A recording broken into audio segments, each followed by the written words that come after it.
So not just, I want some money, how much money do you want to manifest? What does that look like for you? If you want a dream house, what does that look like? If you want to manifest a dream job, what does that look like? So do get specific, because that level of specificity will be reflected back to you. Welcome to the Angelic Frequency Podcast. We are your hosts, Cristina Aroche and Luisa Velez, and today we talk to award-winning life coach and 3 times best-selling author Emma Mumford. She's widely recognized as a leading manifestation expert and host of the #1 spirituality podcast. We couldn't be more excited. So today we had a lovely conversation about her latest book, Aligned Abundance. Let's dive in. Hello. Yay. Emma, welcome to the podcast. We are so excited to have you here with us. Oh, thank you so much for inviting me on. I'm really excited to chat with you today. Well, yeah, we're absolutely thrilled, Emma, and your journey is just so interesting in how you've come such a long way and becoming this leading voice in spiritual manifestation. So maybe let's start there with the journey and how it all started. So can you take us back to that moment when your spiritual journey truly began? Yeah, so I always explain this journey in 2 parts, just because although the first part wasn't necessarily a spiritual awakening, it definitely was a part of the journey that led me to the spiritual awakening. So I think it's a different kind of awakening, whether it's spiritual or not. I wasn't consciously aware of it at that point. So back in 2012, I was 18 at the time, and I was working as a banking manager here in the UK. Not something I'd planned to do, not something that was a goal of mine at all, just kind of fell into the job. And I was with my first not so great ex-partner, and I didn't know this at the time, but when we moved in together, we started having debt collectors and people knocking at the door, obviously chasing this debt that he had of over £30,000. I knew nothing about this before moving in or in the relationship at all. So obviously it was very scary to be so young and then have all this financial pressure and people chasing you for such a large amount of money as well. So being the Virgo that I am, I was like, well, because at the time I only thought it was £7,000. That's all they were chasing at that point. I was like, well, I get preferential rates at the bank. I'll take out a loan. I'll clear it. You can pay me back. And I think everyone listening can guess what happened after I took out that loan. He never paid a single penny of it back. And the relationship, of course, and the relationship broke down very quickly afterwards. So that was a huge part, a pivotal part for me, because obviously I was in the bank putting people in debt every single day, being targeted on that as well. So I was just being constantly triggered by being surrounded by debt, being in debt myself, having that experience play out. So for me, it was, just a lot. And I had anxiety and depression at that point anyway. So it was really just heightened by all of these triggers and all of the things that were going on at this point. So I moved back to my parents, we broke up. And I had to then kind of rebuild my life really to clear that debt. I was working part-time in retail because I couldn't have a normal job because of my anxiety and panic attacks I was having every day. So it was really, really difficult. And it's when I came across something called extreme couponing, which I know you guys will be familiar with because it was the US show. And it just captivated me. I was like, well, if all these people can save all of this money, like maybe I can do that and get myself out of debt and this can help me somehow. But in the UK, it was really taboo couponing and money saving. Nobody was doing it. So it was very hard to find these coupons. So I took it upon myself to find them. And within about 6 months, my friends were pestering me because I had this spare room full of like a huge stockpile full of everything you could think of. And they were like, Emma, people want to know about this. Like, how do you do this? Show people how you do this. This is incredible. And obviously, as you do, you think, well, who am I to share about money saving or couponing? Like, no one's going to care about little old Emma, talking about coupons. So after a lot of pestering, I did start up a Facebook page, and it was called Extreme Couponing and Deals UK. And I just posted coupons, just posted deals, coupons, let people know where they could find all these things. And very, very quickly, 6 months from that point, it had about 100,000 followers. The UK press were nicknaming me the Coupon Queen. I was presenting on daytime TV here in the UK this morning, which is a huge show, teaching people how to coupon. So it was an absolutely wild 6 months to go from in debt, in the bank, having panic attacks to on national TV, helping people get out of debt and helping them coupon. So that was almost like my first awakening. And although I wasn't spiritual, it really led me to what my kind of first purpose was for those first 6 years. So I ran that couponing and money saving business for 6 years, and I didn't know it could be a business. I didn't plan for it to be a business at all. It just naturally happened, and people showed me how I could monetize it and turn it into a business. And then in 2016 is when I had what I call my spiritual awakening. And again, men are the influence here of my awakenings, it seems, these not so great relationships. But it was at the end of my second not so great relationship, and the depression, the anxiety had followed me throughout all these years. That had never gone. It was always kind of like in the background. I was on antidepressants, trying CBT therapy, trying everything, and nothing was shifting it. Nothing was helping at all. So I was just kind of living in this place as well, having this success, having a successful business. You know, I think a lot of people would look at my life and be like, well, she's doing all these cool things. She has this cool business. Like, why would Emma be depressed? But, it definitely was a feeling and an experience I was living with, even with that polarity of happiness as well. Mm-hmm. So the breakdown of that second relationship was when I was really at rock bottom. I wanted to end everything because I just didn't know how to be happy. I'd never really experienced that in my life prior, and I didn't know how to be happy either. I knew that it was possible and that other people could feel it, but I didn't know how I could feel that. So that relationship really kind of catapulted me into thinking like, well, if I'm not going to take my life, I need to change my life. I need to do something to try and be happy and try and experience what other people experience. So that really was a sort of cry for help, really. At 2 a.m. one morning, I was just sat and I was just like, God, help me. And I don't know what made me say that. I wasn't religious, so I don't really know where those words came from, but it just kind of felt like this spiritual moment of where my ego kind of gave up and was like, oh, right, okay, let's stop fighting. Let's get on the spiritual path. I give up, I give in. So a couple of days later, the law of attraction started finding me. I would type in on Google, like, how to turn a negative into a positive. I would find Louise Hay videos and I'd have no idea who this woman is. And I'm like, wow, she speaks so much sense. And she was talking about the law of attraction and it just made sense. It was like a remembering. It wasn't like I was learning something new, like with coupons.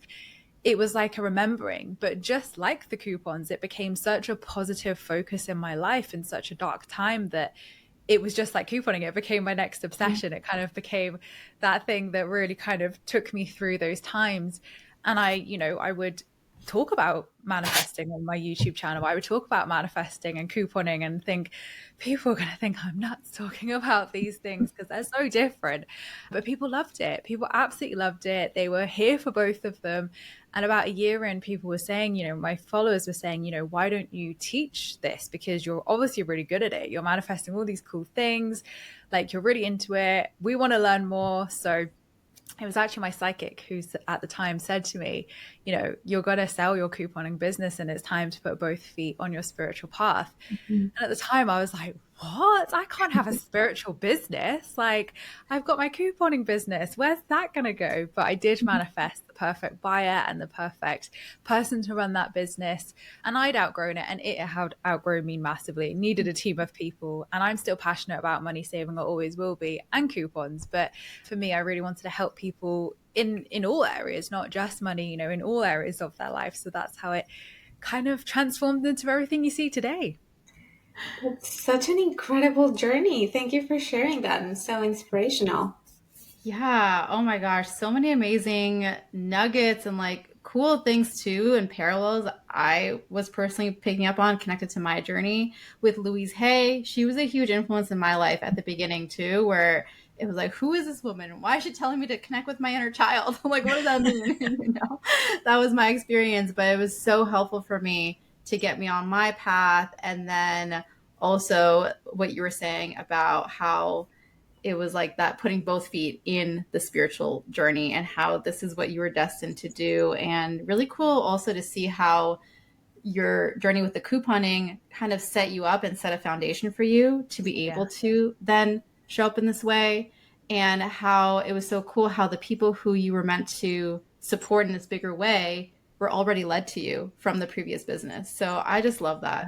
So It's really funny because even the other day, someone in one of my courses that I'm running at the moment said, oh, I've been following you literally since the coupon days and I've followed you and like I found the law of attraction through you. So it's so funny even now, like 13, 14 years on, how people are still here from the couponing days. Yeah. So That's cool. amazing. And now let's fast forward to, well, by the way, congratulations on Aligned Abundance, a wonderful book that you just launched. And I find it really interesting because it's really focused, I mean, it's really different in the way that it's focused on just alignment. I find that very interesting. So tell us a little bit about what inspired you to write the book and why now, and what is this new way to manifest all about? Yeah. So I feel like this book's a natural evolution, like a lot of my books are. They seem to follow the seasons of life and the journey that I've kind of lived and breathed and learned through. So Hurt, Healing, Healed was the previous book. And that was Mhm. very much my shadow work and inner work journey and the depths of trauma work as well. So actually, when I finished writing Hurt, Healing, Healed, I was like, great, I can have a break now. It's all good. And the universe was like, oh no, we're No. writing another one and we're going to give you some more karmic lessons to be able to write that book. So ironically, I actually got diagnosed with PTSD after Hurt, Healing, Healed was all wrapped up. And that was obviously a huge, yeah, obviously great awareness to know that that's what it was, and I could Mhm. understand myself better and understand my trauma better. But obviously it was, getting diagnosed with that, I think I was 29 at the time, was just, you kind of think, oh, like, what do I do with this? Like, what do I do with this information? Because I'd already been doing so much EMDR, which is eye movement desensitization and reprocessing. So I'd actually been working on it a lot already. So it was almost like just an affirmation of what I was experiencing at that point. And it was actually when I turned 30 a couple of years ago that I had suppressed childhood trauma that I had no awareness of before, just suddenly came up out of nowhere. And I had to work with that as well. And obviously use the tools from Hurt, Healing, Heal to reprocess my childhood, what I thought my life had been, because obviously turning 30 and realizing, oh, your life actually wasn't what you thought it was at all. It was completely different, is really confronting. And it was like Mhm. doing all the healing work all over again for this new reality, for this new kind of information that had kind of surfaced at that point. So for me, it came in that part of my journey where I really learned what nervous system regulation was, because I was doing all the cognitive work, doing EMDR, doing, all the things to support myself. But my nervous system was almost like the final piece of that healing puzzle, Mhm. where I'd done the spiritual work, I'd done the cognitive work, but it was almost like my body was then catching up and I was experiencing physical symptoms in my body. And I couldn't work out why my body felt so dysregulated until I learned what nervous system work was. Mhm. And that was huge for me, one from a trauma perspective, but also from an abundance perspective as well, because I was hitting blocks in my business at that point as well. And I couldn't work out what it was. I was doing all the limiting belief protocols. I was like, right, what belief is this? What's limiting me? Going through Mhm. all the work. I couldn't find anything. And it was only when somebody said to me, what does more money in your business mean to you? And instantly, I don't know where it came from, but it was like more responsibilities. And I was like, oh, hello. There And you it was, are. yeah, that's the blind spot. And then they asked, okay, so if it's more responsibilities, what does that mean to you? And then it was like, well, I have so much responsibility at the moment. I'm feeling burnt out. I'm overwhelmed. I cannot take on more responsibilities at all. Like, I've got so much on my plate. I do not want more responsibilities. And they said, well, can you see how your nervous system is then pushing away that next stage and season of your business because it doesn't feel safe to hold and Mhm. receive it? And it was like a light bulb had gone off in my head where I thought, damn, my nervous Mhm. system is like almost like the opposite of a magnet. It's pushing away this abundance and what I want to achieve because it doesn't deem it safe. And my body's overstimulated, it's unregulated, it's stressed, with all the things I was going through at that point. So, how on earth could I hold and sustain that abundance? So, it was a really huge epiphany for me. And when I did that regulation work on myself, and almost rewired that belief of it's safe to hold more money, it's safe to have money, it doesn't mean more responsibilities. To me, it means more freedom to be able to have more support, which creates more support. It doesn't create more responsibilities. So once I had instilled that belief, almost within weeks, it was like literally a flickered switch, and wow, I was there after 2 years of being blocked, which was crazy because it had felt like I'd been blocked for so long and it almost felt something so simple. But we're Mhm. not taught how our nervous systems are with abundance. Like, you talk about nervous system from a kind of cognitive psychological perspective, but not necessarily, and biology, but not necessarily spiritual or manifestation.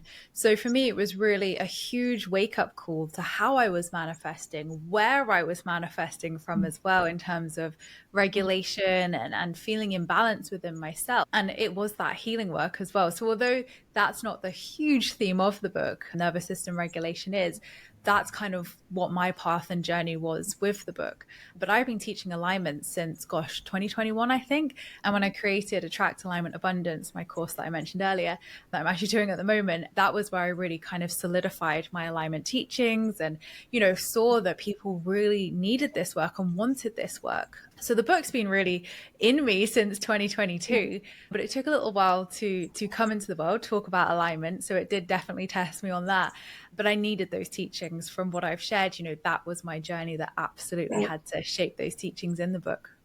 Exactly. You needed all of those experiences to then be able to write about them. So that's Exactly. funny how, that's how the universe works. And it just puts you through the things you need to go through to get on the other side and be able to support others. So that's great.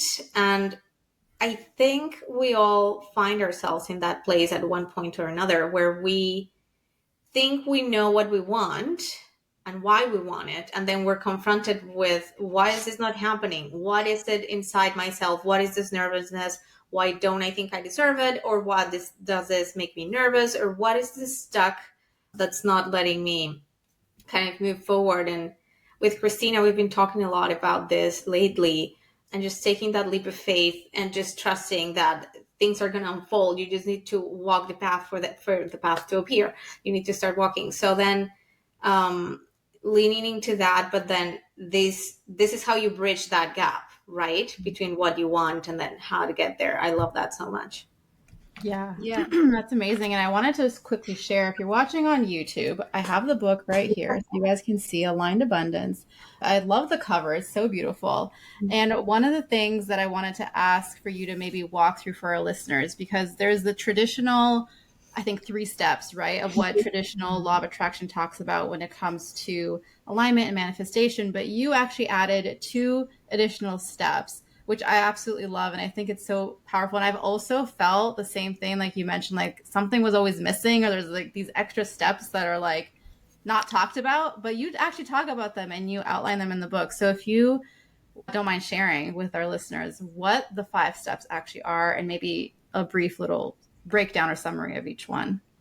Yeah. So just like yourself, Christina, I went along my manifesting journey and I was like, ask, believe, receive, which are the 3 traditional steps that are taught in The Secret and other great teachings. And they're great. They work. They're part of my 5-step process. They do serve a purpose. Absolutely. But there was almost like this disconnection between believe and receive. It just felt like this huge leap.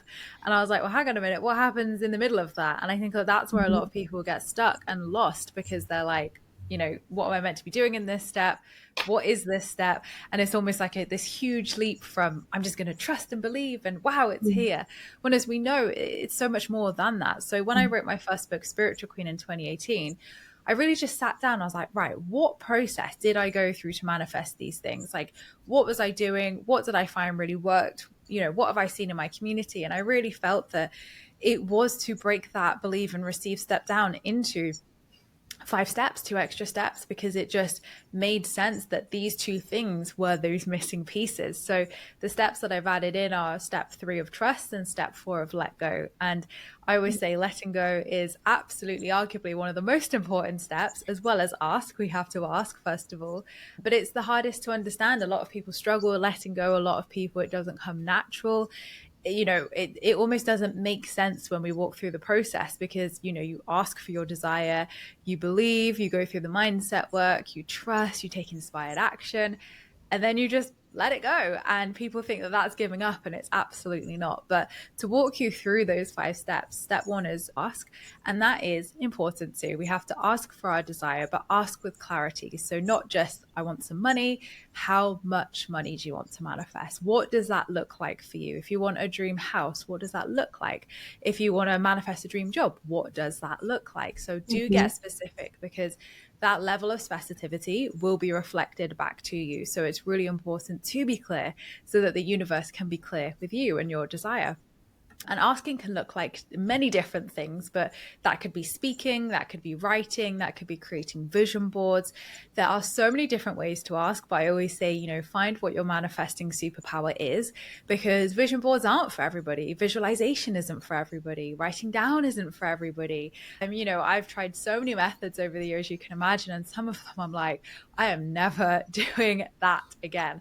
55 times 5 is one of those to me. Like, I do not want to be writing that down 55 times for 5 days. I'm over it. So, it's finding those tools and practices that really, resonate with you and feel good and raise your vibration, but also work as well for you. Step 2 is believe. So this is our next step where we start to turn inwards. So when we set intentions, sometimes we can have negative thoughts or limiting beliefs come up of, who are you to do that? Or you can't do that. Or we all have that inner, that inner critic, that negative self-talk. And this is what comes up in that belief step. So yes, it is believing you are worthy and deserving. And yes, it's believing the universe can serve it. But it is also looking at the inner world. So your limiting beliefs, fears, resistance, anything blocking you from being the energetic match to your desires. So what stops you from being that embodiment of your desire here and now? What is the gap in mindset and beliefs here? So it's very much an inner work step, that step. Then step 3 is a new one, trust. And this is taking aligned and inspired action to meet the universe halfway. So manifestation is a co-creation process. You go 50% of the way and the universe meets you 50% of the way as well. So aligned action is something like people hear about action and manifestation, but I think a lot of the time they don't really know what that looks like, or they don't know what inspired action to take. So I always describe it as, putting yourself in the field of opportunity and possibility. So if you want to manifest a job, apply for the job, put yourself out there, tell people you were looking for a job. You have to apply, go for the interviews to be in the field of opportunity and possibility to manifest those opportunities. So it's all about being at that 50% mark. Then step 4 is where we receive. So we kind of receive that 50% from the universe. So letting go is not giving up. It is detaching from the outcome. It's becoming okay with this or something better for the highest good of all. So letting go is as easy as breathing when it's done authentically. And people swear at me all the time when I say that. They're like, but it's not that easy, Emma. And I'm like, yes, because you're not actually in that step. When you are in the step, we all have those examples in our life where we did just naturally let go, and you do forget about it, and you do feel, fine about it. And that is the key to manifesting. It will always manifest when you need it the least. So if you're holding on to that attachment and you're holding on to that, I need it, I want it, you're just attracting more of that lack back to you. Whereas the version of yourself who has your desire, are they worried about manifesting it? No, they've already got it. They're chill. They're happy. They're living their life. So it's really about embodying that version of yourself who has your desire and walking your talk at that point. That step 4 of letting go is that embodiment stage. So you're really embodying all the work you've done at that point. And step 5 is our receive step of receiving your desire. But I like to describe it as almost like 2 steps in receive, because receiving is still a step. It's not just, woo, it's here and that's it, we can celebrate. That's kind of the latter part of the step. The beginning of the step is opening up to receive. We have to be an aligned receiver as well. And I always encourage people when I say this to reflect upon with yourself. How often do you allow yourself to receive? Are you good at receiving compliments, gifts, money, love, hugs? Because I was terrible. And until I worked on my relationship with receiving, my level of abundance I was receiving was also impacted by that. So it's really important that you have a good balanced relationship with receiving and work on that if you need to, like I did, so that you can welcome in that aligned abundance into your life. That's wonderful, and that's so true, because usually when we need it the most, we're moving from a almost desperation into trying to move that into a manifestation. But it's from a place of lack. It's from a place of I don't have it, so therefore you're only making the situation worse at that point. How does that? Can you give us an example from your day-to-day life, and how does that like regulated state and how does that regulated desire would work in your life?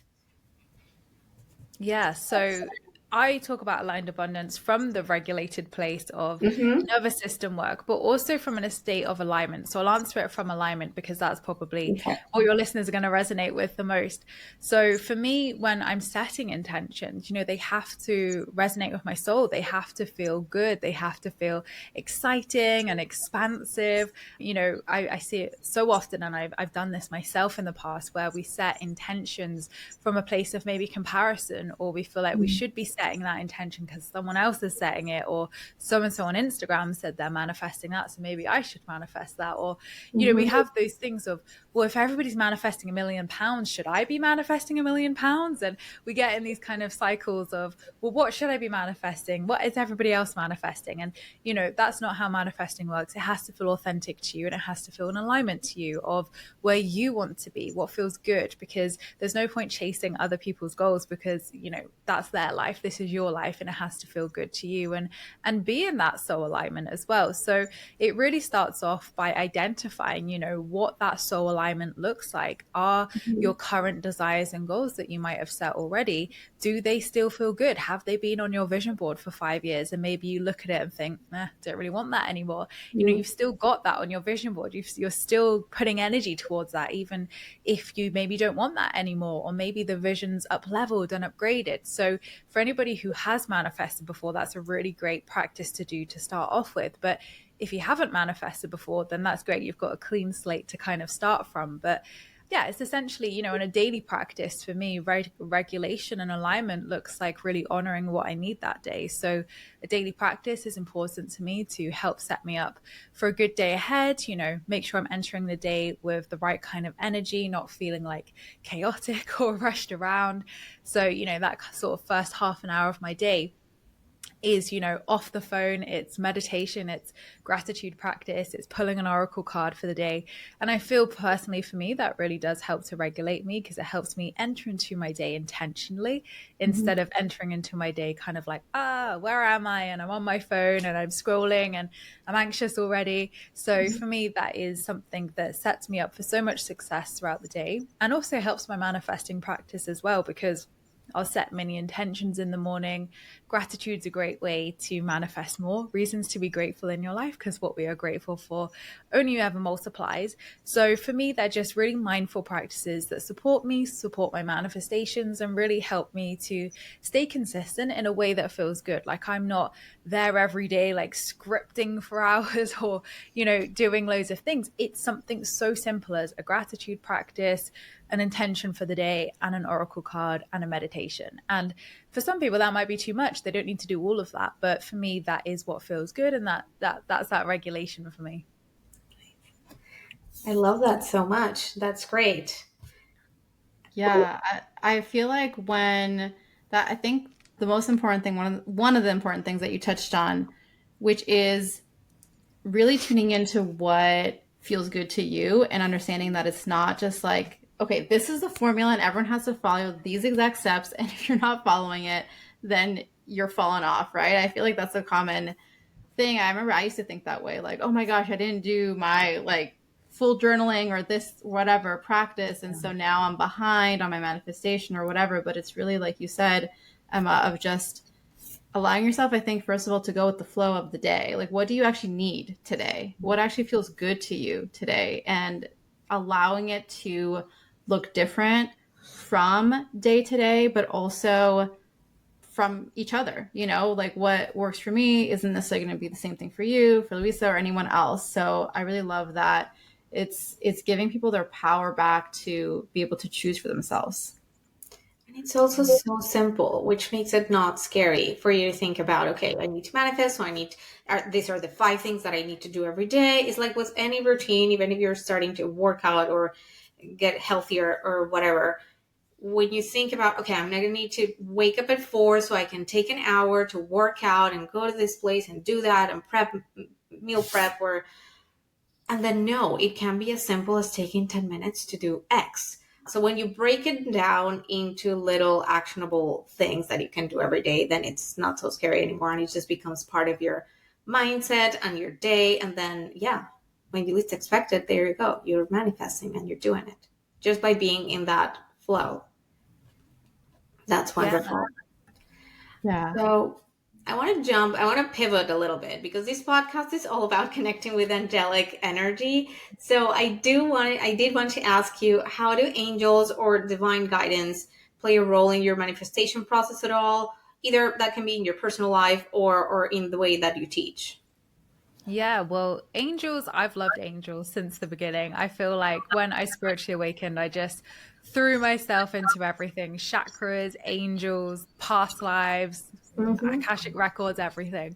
So, angels have been a huge part of my life. And as you mentioned before we hit record, I interviewed Kyle Gray on my podcast, and I've been a big fan of Kyle's work since the beginning. I've had all of his books, his oracle card decks. So, for me, even just connecting to my angels through oracle decks was probably the first sort of interaction I had with them, and reading Kyle's books. But for me, angels play a huge part in my work. They always have, in terms of meditations. When I'm channeling meditations, I always involve the angels in their daily energy protection. I always invite my angels in for that.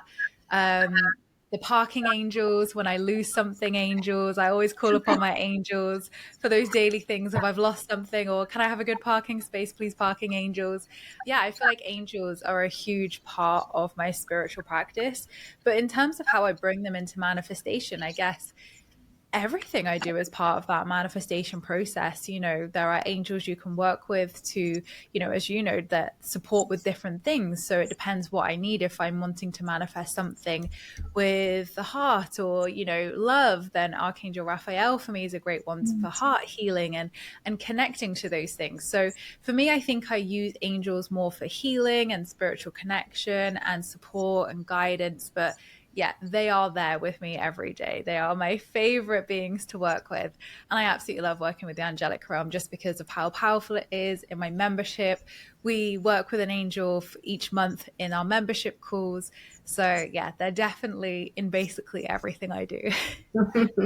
I love that so much. And we were laughing when you mentioned parking angels because that is one of Luisa's favorite ways to My work with all-time them. favorite use of age.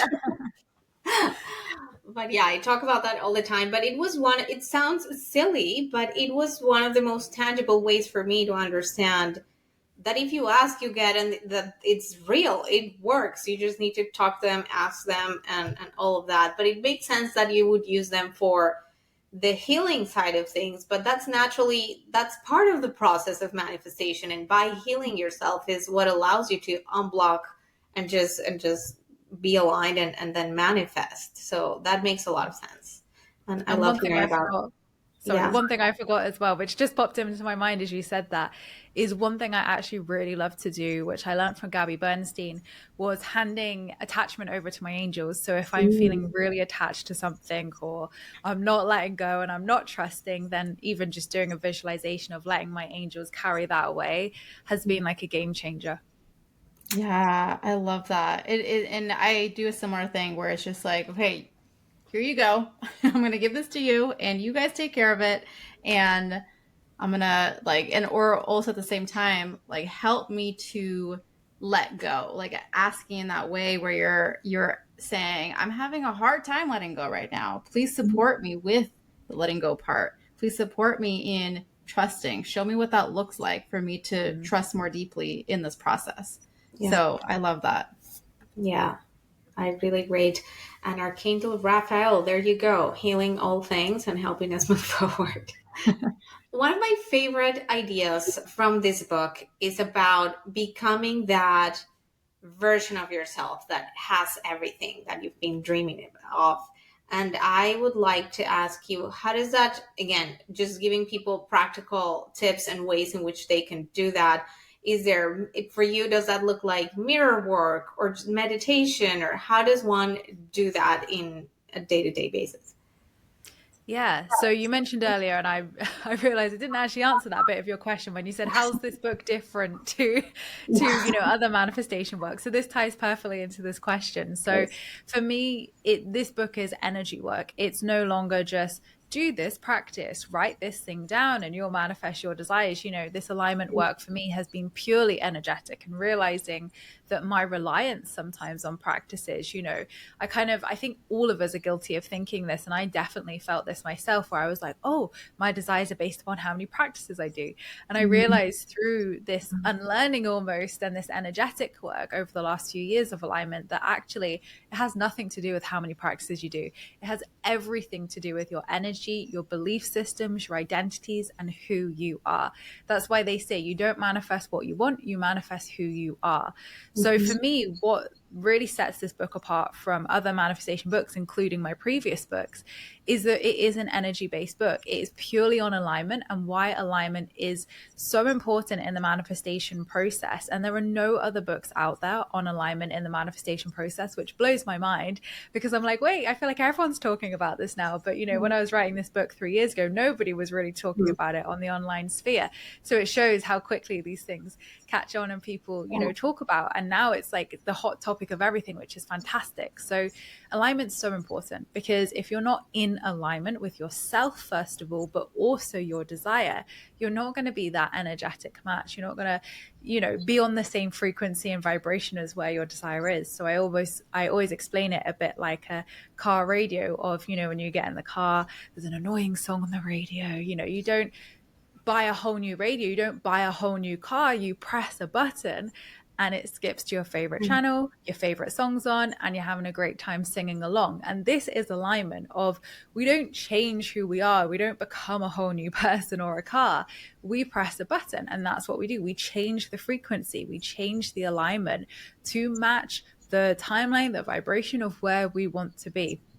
So that is alignment work. So bringing it back to what you said, Louisa, around how do I do how can someone start to embody that, is through habits. I think habits is actually such a powerful way and simple way to start this process, because you've already going to have done the mindset work earlier on in the belief step. So it's no longer really cognitive work or beliefs, things like that. You've done that. You've taken the action as well. In step 4 of letting go, it's walking your talk. So it's looking at, the version of myself who has my desire. What are they wearing every day? Who are they with? Who are they hanging out with? How do they feel every day? What do they do? What do they eat? How do they brush their teeth? And I know it sounds really silly to say, like, how does that version of you brush your teeth? But it's like the little things like that when we can start to think, okay, what does that version of myself do each day? What do they eat? What time do they wake up? Really simple things. You can start to then do those things. So if that version of yourself who has your dream job wakes up at a certain time, goes to the gym maybe, or does a certain thing, then start doing that now. Become that version of yourself now, because you're creating the space for that to come in, but you're also becoming the energetic embodiment. So for me, sometimes I actually use the power of clothes, which was quite a new one for me, but really exciting to try, where I was like, okay, that version of me that's achieved that book deal or whatever it was I was manifesting, what would she wear? Like, what would she wear on those podcast interviews? What would she wear for that book launch? So I then start buying those clothes to step into that frequency. And then the events and other things I was doing at that time, I would wear those clothes, or I would, do whatever it was to embody that frequency, and it absolutely works. So sometimes it's literally as simple as how you're brushing your teeth, what time you're waking up, what you're doing day to day to be the energetic embodiment, but also walk your talk as that version of yourself. I love that so much. So good. I love it. And it's that simplicity where I think our mind likes to overcomplicate things. And it's really just that simplicity, like said, like, what are the habits that I can change today to help me feel more connected, more embodied, more aligned with that version? And so a question that came up as you were sharing that I would love to hear your perspective for our listeners, which is around divine timing and around, this idea of, okay, we're following the steps, and for whatever reason, like, it feels like it's taking a long time. And I find that sometimes with the human brain, as things start to feel longer and longer and longer, our brain starts to think it's not working. What am I doing wrong? And then we get frustrated, and then we just go into the spiral. So how do you navigate those moments, and what's your perspective around divine timing and how things show up in the manifestation process? Yeah, and I love this question because it's like everybody wants to know the answer to it, because I would have been the person that's like, oh my gosh, tell me about divine timing. And what I would have said to you probably 3, 4 years ago versus now is hugely different. So I guess because it's hugely taught in the spiritual manifestation sphere of like, there's a divine timing for everything, just trust the timing. It's all good. If it's not showing up, it's just divine timing.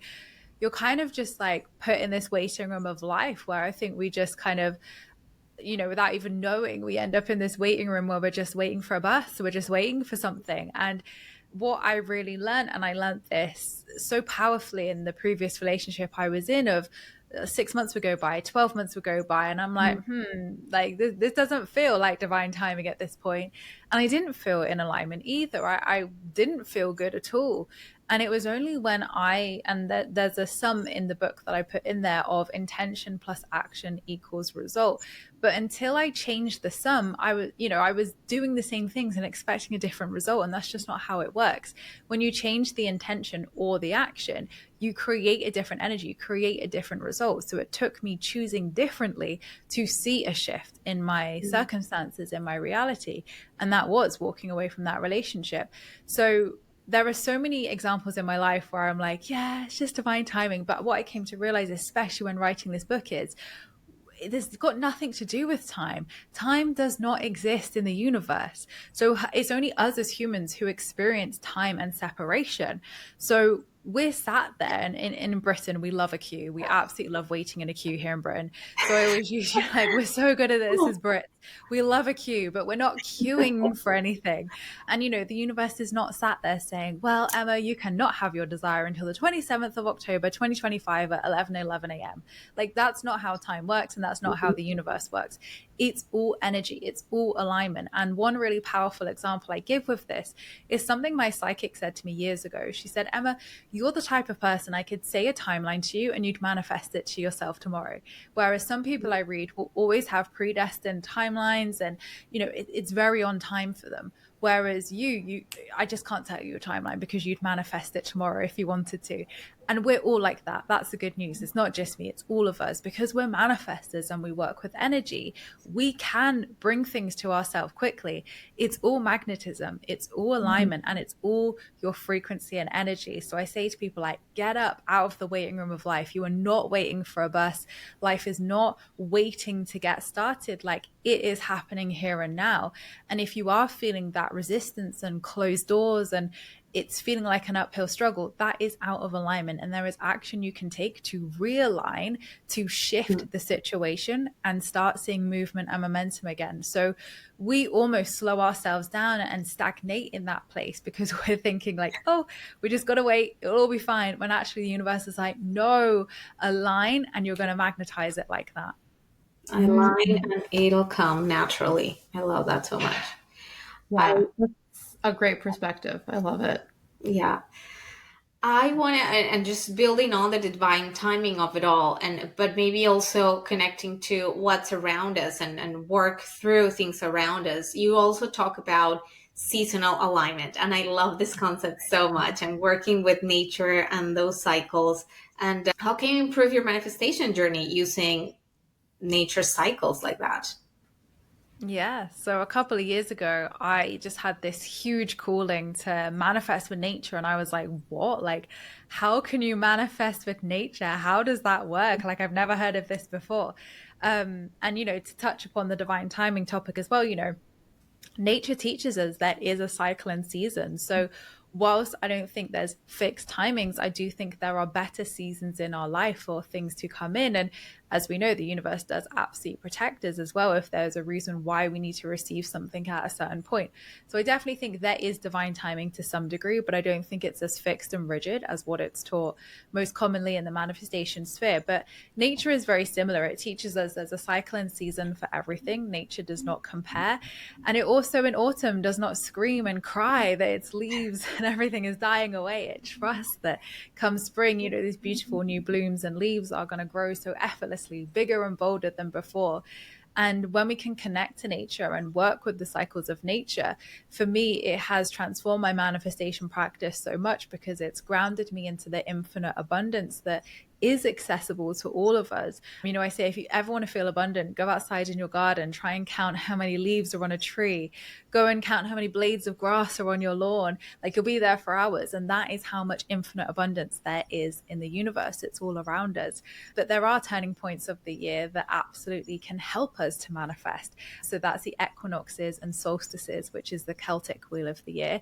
And that's the spring equinox, the summer solstice, the autumn equinox, and the winter solstice. So we're coming up in the northern hemisphere to the summer solstice now, and this is the most fertile time of the year to manifest. So if you're in the southern hemisphere, you're going to be kind of on the opposite, so you'll want the winter solstice information. But from Beltane, which is the 1st of May, all up until I think it's the 22nd of September, the autumn equinox, we're in this portal of fertileness, of creating, manifestation, divine masculine energy, outwards energy, taking action, getting out there, and manifestation. So the main theme of the summer solstice is manifestation. So we're seeing these things come into fruition. So in the winter, we plant our seeds, we fill our cup, we nourish our soil, our own inner soil. And then spring, we start to see the blooms coming through. We get that green light from the universe. We can start taking action. And then summer is when it all comes into fruition and we see those, that abundance pouring into our life. Then autumn, obviously, we're harvesting, we're reaping what we've sown throughout the year, we're letting go, we're releasing.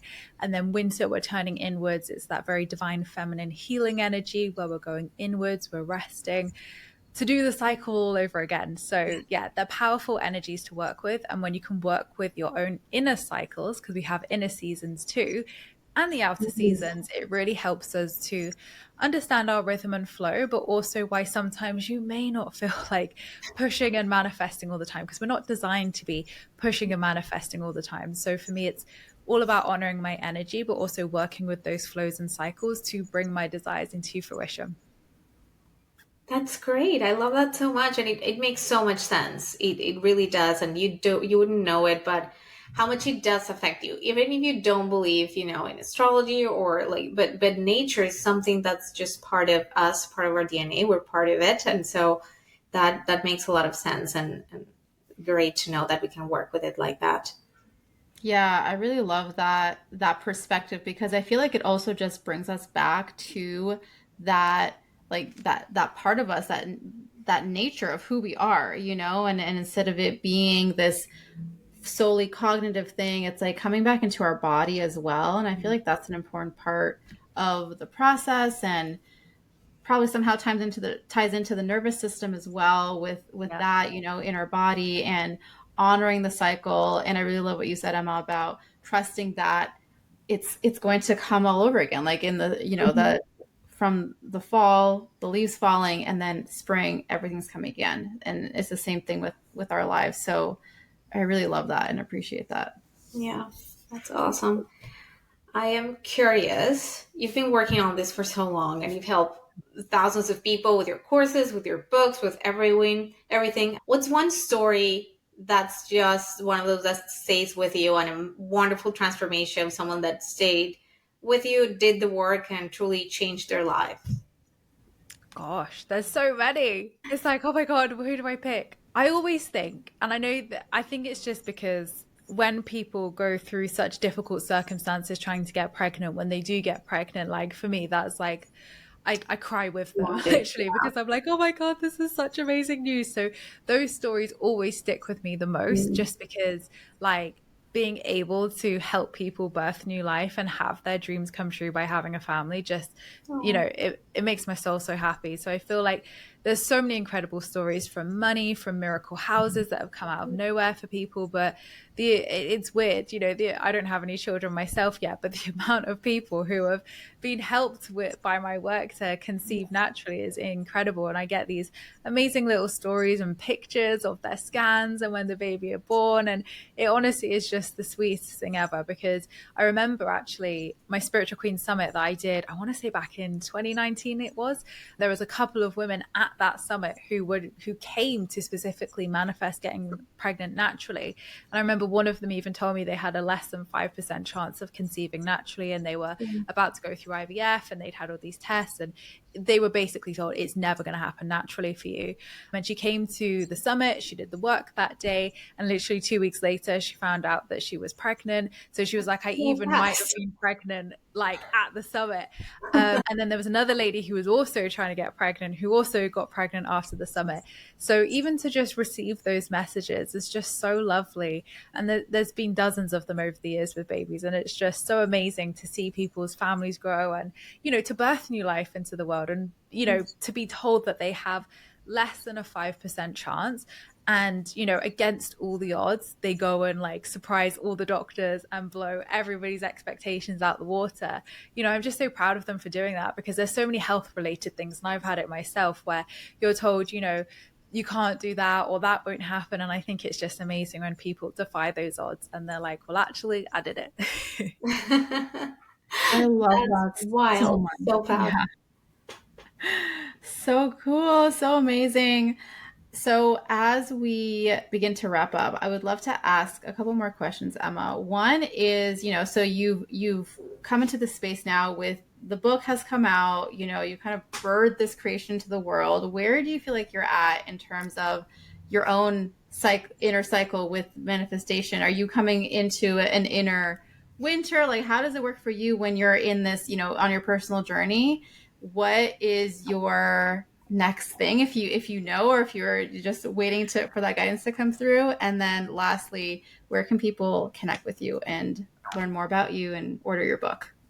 Yeah. Well, I love that you say it in this way of like, maybe you're not in that phase, because this is the question everyone asks me of like, what's next, Emma? You're writing another book. And I'm like, give me time, people. But for Just me, I'm like, let me chill, please. Let me have a holiday.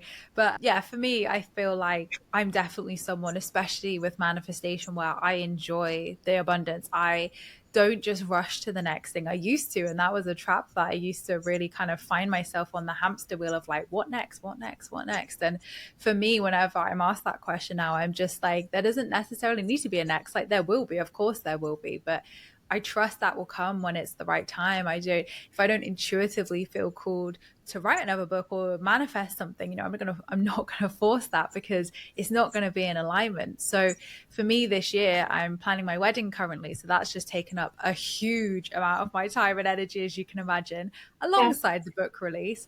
So I feel like I've been in quite an inner winter over the last few months. Like, there's been a lot, as I'm sure if you guys are married yourself, there's big initiations with weddings, spiritually as well. So I feel like I'm like in the trenches of that. So I feel like it's been like inner work, trenches, all my energy has gone there into the book release. So I'm actually really excited to move past the wedding, enjoy that and live in that moment, but then be like, wow, it's like a new era, new season, clean energy, clean slate. And I'm actually really excited to see what comes from that. I mean, my next manifestation is more travel. That is something I will share.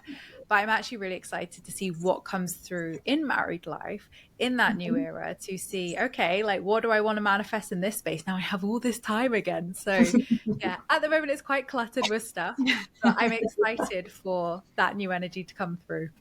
Yeah, I love that. It's so beautiful and also really cool to be able to take this work and just apply it in all the aspects of your life. And I feel like one of the things that, like you said, it's just really being present in whatever is this season of life and, enjoying the planning process as much as Yeah. possible. But like you said, it's after the fact. Like, we're married and now we get to just enjoy life and see where we grow from here. So I love that. Yeah, that's really great. I know we're wrapping up, but I do have one last question. I'm sorry.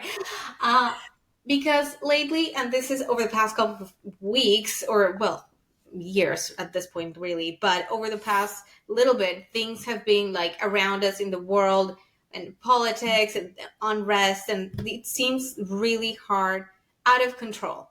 That's the word, out of control and overwhelming a little bit. So in that context, and when you're surrounded by that energy, it seems like the only thing we have is like the little control we have is in our lives. So, but for someone to step into that aligned manifestation and be able to let go of control and hand things over to the universe, what would you say to people that want to do that, but it's a little scary to let go of anything at this point.